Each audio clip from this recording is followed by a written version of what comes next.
তো hello guys, তোমরা সবাই কেমন আছো? আশা করছি সবাই ভালো আছো এবং সুস্থ আছো। তো এটা হচ্ছে আমার 7 ডেজ মিনি ব্লগ আপলোড চ্যালেঞ্জের ৬ নম্বর ব্লগ গাইস, ডে নাম্বার 6। তো গাইস আমি এখন আমাদের জমির দিকে যাচ্ছিলাম, মানে বেড়ার দিকে। তো তোমরা দেখতে পাচ্ছ এগুলো হচ্ছে ধান ক্ষেত। তো এরকম পাতলা আইল দিয়ে হেঁটে যাওয়া বিকেল টাইমে এরকম একটা দৃশ্য গাইস কি বলবো, পাড়া গ্রামের লোকেরাই জানে এর মজা কি।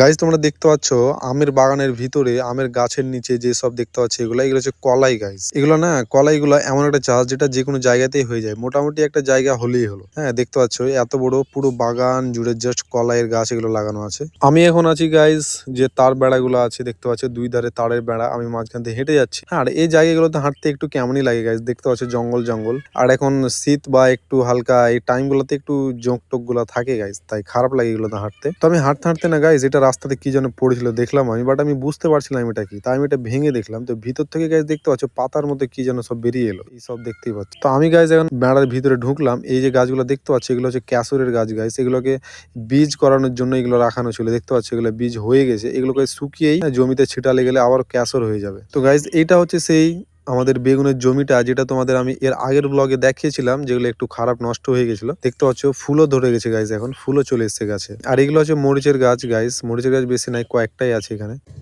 আর এটা দেখতে পাচ্ছ গাইস, এটা তোমাদের ভাষায় কি বলো তোমরা জানি না, বাট আমাদের ভাষায় এটাকে টাল বলি। আর টালের নিচে এগুলো দেখতে পাচ্ছ এগুলো হচ্ছে করলার গাছ। আমাদের করলার গাছগুলোতে ফুল ধরে গেছে, এই যে দেখতে পাচ্ছ তোমরা, এগুলো হচ্ছে করলার ফুল। এই যেগুলো দেখতে পাচ্ছ এগুলো হচ্ছে গাইস করলার গাছ, এগুলো টালে বেশ ঠেকে গেছে মোটামুটি, আর একটু উঠলে টাল উঠে যাবে। তো ওকে গাইস, তোমরা সবাই ভালো থাকো, সুস্থ থাকো, দেখা হবে আবার আমার 7 ডেজ মিনি ব্লগ আপলোড চ্যানেলের লাস্ট ব্লগে। ততক্ষণের জন্য বাই।